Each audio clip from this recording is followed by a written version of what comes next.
Olá, meu nome é Domingo Montanaro, eu sou cofundador da Ventura Academy.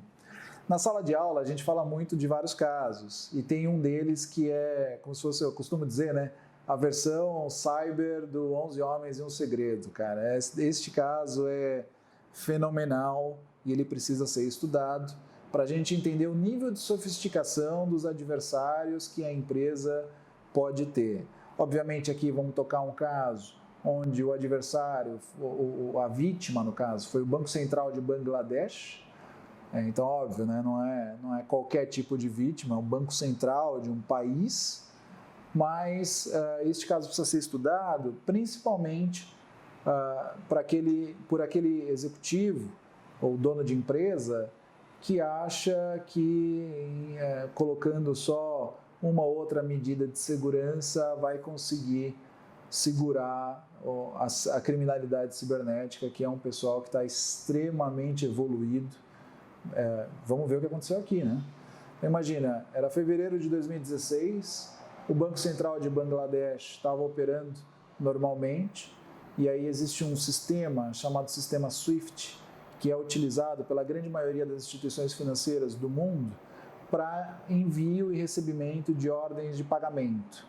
Esse sistema SWIFT, para quando você está conectado à rede SWIFT, tem uma série de normas de segurança. Inclusive, depois deste caso, o SWIFT começou um programa de segurança global, ajudando todas as instituições financeiras que estão conectadas à rede SWIFT a poder elevar a sua postura de segurança, né?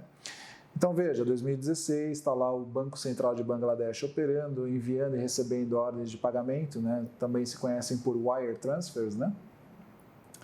E o que esta gangue especializada conseguiu fazer foi infectar com um software malicioso, malware, né?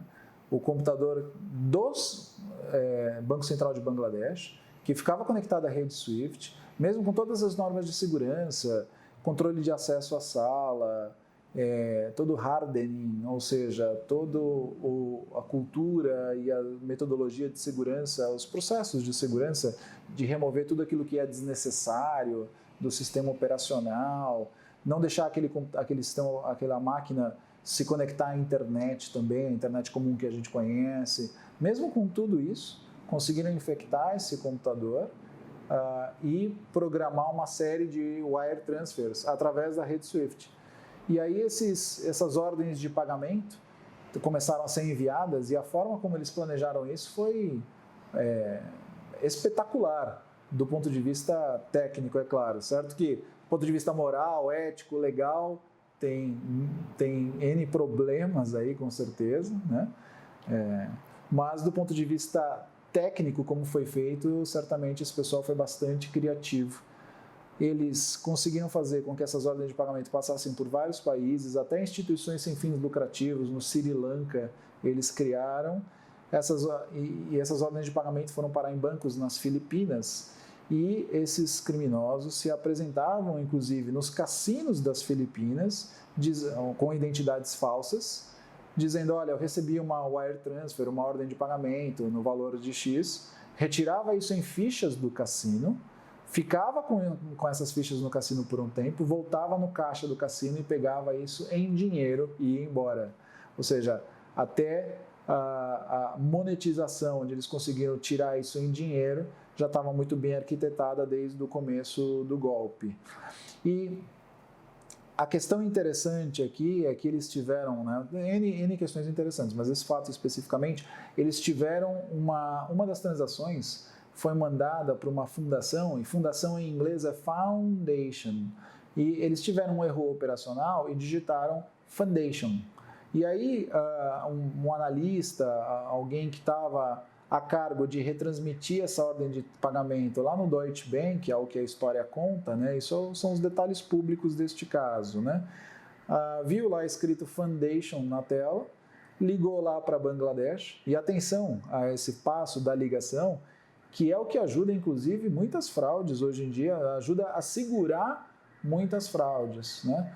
Existem milhares de golpes diferentes do boleto falso e etc., que muitas vezes a empresa, para poder se proteger e não sofrer aquele golpe, acaba ligando para a empresa que emitiu o boleto para conversar olha, você que me mandou esse boleto e tal, e acaba segurando porque a pessoa do outro lado acaba dizendo, não te mandei, eu mandei com vencimento para a semana passada, ou mandei com vencimento para o mês que vem, ou era outro valor e tal, porque os golpes de alteração de boletos estão até hoje bastante difundidos, né? Cuidado com isso. Mas neste caso especificamente, esse analista do Deutsche Bank teria ligado lá para o Banco Central de Bangladesh e dito, olha, eu estou vendo aqui uma transação na minha tela que vai para esta instituição aqui chamada não sei o que, Foundation.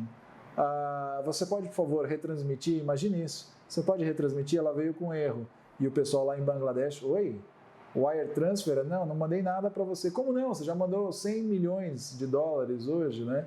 E nesse momento foi que o Banco Central de Bangladesh finalmente, com essa ligação telefônica, descobriu que estava sendo vítima de um super ataque. A gente está falando aí de mais de 100 milhões, se eu não me engano foi 101 milhões de dólares em prejuízo que já haviam saído, né? Mas o sistema tinha programados isso, na perícia foi possível descobrir, existiam 951 milhões de dólares programados em wire transfers que iam sair. Desses 951, saíram 101 e, obviamente, depois que Bangladesh desconectou lá da rede SWIFT, etc., não deu mais para essas transações continuarem saindo. Então, um erro operacional da quadrilha que evitou os outros 850 milhões de dólares de prejuízo. Então, veja que caso. Esse daqui ainda acho que vai dar origem a um filme, tá certo? Então, este caso precisa ser estudado,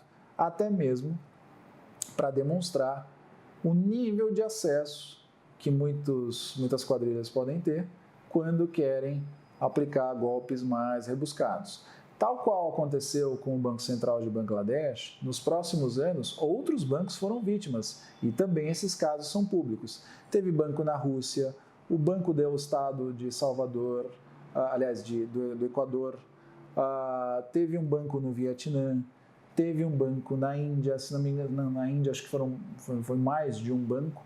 E, só para finalizar, um banco especificamente na Índia, chamado Punjab National Bank, também foi vítima de ataques usando a rede SWIFT, mas esse foi, do ponto de vista cyber, né, do ponto de vista técnico de quão avançada essa quadrilha era, não era tanto no ângulo cyber, ou seja, aqui foram 2 estagiários que passaram pelo processo seletivo, conseguiram ir trabalhar no Punjab National Bank e sentaram lá na frente do sistema SWIFT e programaram transações lá no valor de 1,8 bilhões de dólares. Então, por que esse caso é importante? Para a empresa pensar que não é porque os golpes são parecidos, afinal de contas pode parecer, são ataques contra a rede SWIFT e tal, ou ataques praticados na rede SWIFT, mas lembre-se que são quadrilhas diferentes, táticas técnicas e procedimentos diferentes, backgrounds diferentes, níveis de sofisticação diferentes. Tudo isso é importante quando a gente vai pensar em como a gente vai se aparelhar, se defender e se proteger do adversário, tá certo? Lembre-se, não é só pela prevenção, é também pela reação. Os dois precisam atuar, tá certo? Então, esse é o caso de hoje, o Banco Central de Bangladesh e os outros ataques que aconteceram usando o mesmo sistema.